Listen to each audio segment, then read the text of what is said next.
Now we are going to be testing our ALU. So to make the tests quicker, let's, instead of writing data all the way from memory, we are simply going to manually force data onto the buses. So this is in data bus. Oh, this should be west. And this is going to take a 16-bit input. Let's have that in binary. Okay, so now with this, we can force data onto the bus. Let's make sure everything is off. Okay. So let's put 3 onto the internal data bus. And we are testing the ALU. In order to use the ALU, we need input 1, input 2, which are R1 and R2. So let's move the 3 to R1. Now 3 is here on this line.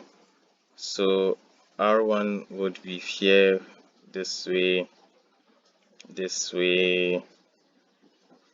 and there. So we need to write enable it. So R1 write enabled. Okay. Now let's clock what we just did. So and you can see that R1 should now have 3. Now let's have R1 write enable off. Now let's turn on R2 write enable. And we are going to write to R2 1, let me say 101. Yeah, that should be 5. So if we want to put 5 in R2, let's clock that. You can use F9 for a full clock or just click away. So now you see R2 is 5. Okay, great. Now I can 0 this back. At this point, we've taken our data, so whatever is here, whatever happens here is of no use to us anymore. Now our ALU is receiving this data. Now we want to do a calculation, so opcode.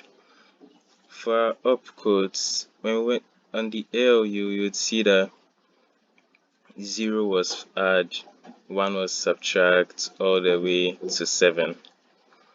So let's do something, let's do a multiplication. So back to main, we want to multiply 3 and 5. Our expected value is 15.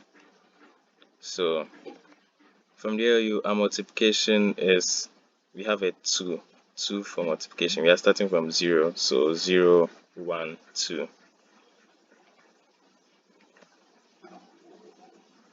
Okay, so we set our ALU OPC to 2. 2 is 1, 0. There we go. Then ALU write enable. There we go. And you can see that immediately we write enable, we enabled the writing. The stored result came. We haven't output enabled it, so the output will not actually go out, but the stored result came. So what we would want to do now is, let's see, since we are just testing, right, let's push this output to the temporary address register. Remember, we are just testing, so we can do whatever we want. This is just to make sure that our components and connections work as desired. So let's push this output to our temporary address register. Now the best way to understand this is just put your pointer over it and follow the lines. When we enable output, our outputs come out of DOut, which only goes to one place, internal data bus. From internal data bus, we are looking for temporary address register. We find it. So in order to actually get the data in, we need to enable it. So let's do this ALU output enable. Now we get conflicting data. Why? Because you can see that I'm telling the internal data bus down here that, hey, store zeros. But over here, I'm telling the internal data bus that, hey, store 15. So we have two data sources creating conflict. To solve that, I would disconnect this. And there we go, no more conflicting data. So let's go up. So now based on what I have here, the value 15 is technically on the internal data bus. So now let's enable write enable for our TAR. TAR write enable, there we go. And let's clock it. So I'll do a full clock with F9. And there, temporary address register, you see 0F.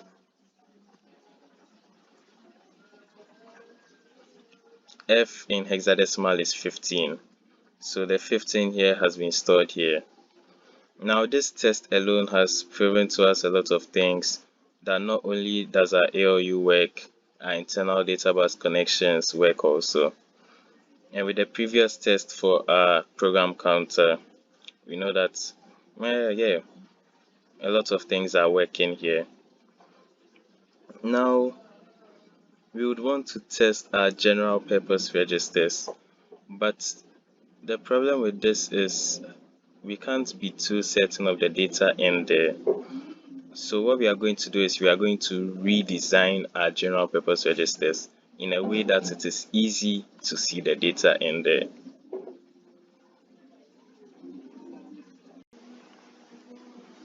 Alright, for this phase of our testing, we are going to be testing our external data bus. Let me just rename this. So this will be external data bus. And we are going to push some data onto it, just see what happens. Let me just put some random data there. Okay.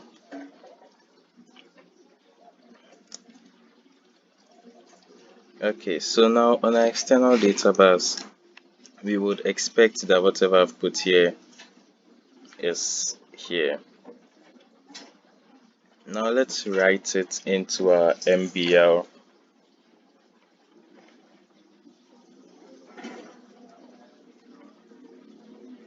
So we enable writing on our MBL.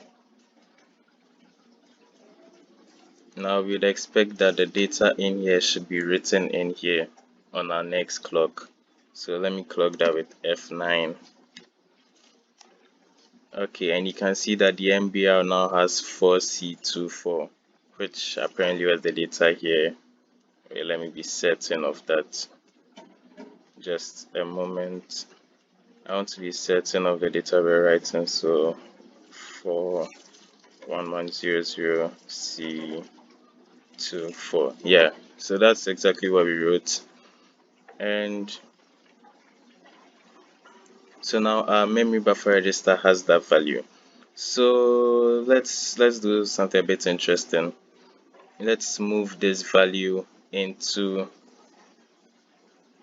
our internal data bus, and then from there we would move it maybe into a register, yeah, or from there we could move it, from there we would move it to R1, yeah. So if you want to move this here, this is the path. All right, so first off, let me disconnect this so we don't have any conflicting data. Now I would want to enable MBR INOE to output the data here, but let me disable writing first. There we go. And let me turn all these control signals off. Okay, so now we are going to enable this MBR INOE, meaning the data here is expected to be allowed to come here. Now when it is allowed to come here, we would want to move it to R1. So we'd want to write enable on R1. Right now R1 is 3 from our previous test, but we are going to overwrite it with 4C24. Now let me see if everything is right. When I clock this, 4C24 should go straight into R1. So let's clock that with F9. There we go. And if you check R1, we have 4C24. Now these tests may not necessarily be part of the design process, but they are very important to the understanding of the circuit, because when we get to the control unit, we are basically going to be designing a circuit which does the manual movements we are doing by hand. So if you don't understand the flow of data manually, automating it would not be possible. Okay, so these are all the tests I'm going to do for now. But you have the circuit. I suggest you play with it. Do random tests. Try moving data from odd places to other odd places. Yeah. After a few tests, you'd be fine with the entire flow of data. And then from there, we are moving on to the control unit.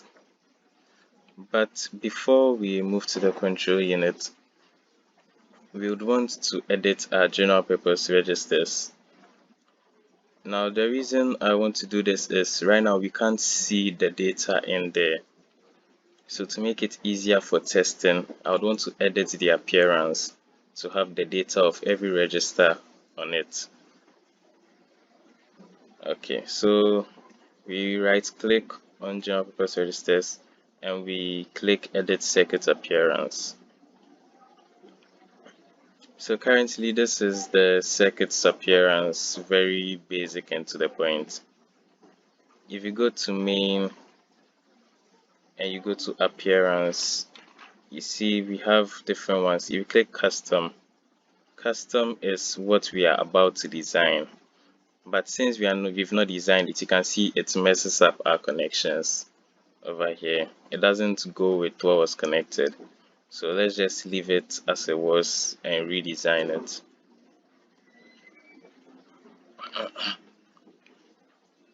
So firstly, we would want to have double spacing between everything, right?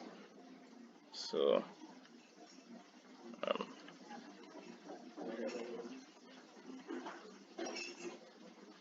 the double spacing is just to help it conform to our existing connections. Wow, what was the other? Oh, okay, clock is always last, so I know clock will be last here.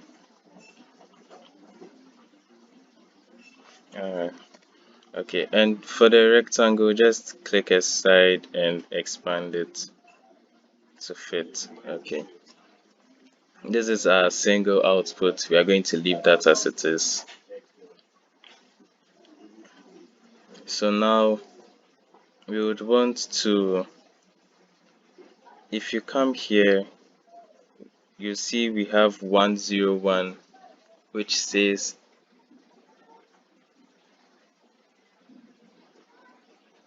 state to be shown. So when you click that, it gives you state for general purpose registers and it gives you the labels of all of them. So let's check R0 and hit OK. Now this right here represents the data in R0. So let's position that, and in fact, to make things easier for us, let's add a bit of text. So R0.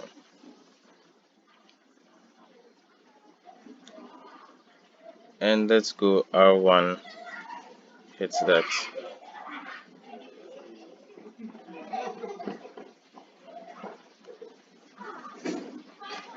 And R2. Now the reason I'm not doing all of them at once is because then it might be a bit difficult to follow, because as you can see they aren't labeled. They are going to be messing up a bit. But of course with Logic Evolution you can actually see which one you are referencing down here it's gone. So when I click out 0, it highlights the register that references. But yeah, so let's keep going. R3. Now this is R0 to R3. That's our first 4. Let's move to the next line and have R4.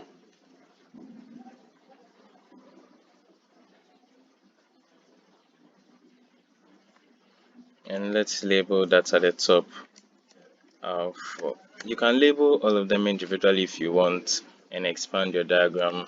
At this point, it's basically up to wherever you think is easier for you to understand later on. And R5.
Okay, so right now we are done with our custom appearance. So let's go back to the main circuit and enable our custom appearance. So general purpose registers appearance, set that to custom. There we go. And now let me zoom in a bit. Yeah, so you can see we have all the register content shown here. Let's test it to make sure it actually works. So we want to move some data into a register, right? So let's say we are getting data from MPL 4C24. It's on the internal data bus. R1 took it. This time we want a register to take it. So let's say register 8. The value for 8 in binary is you have a 1 followed by 3 zeros. Okay, so GPL cell, we are going to have a 1 followed by 3 zeros.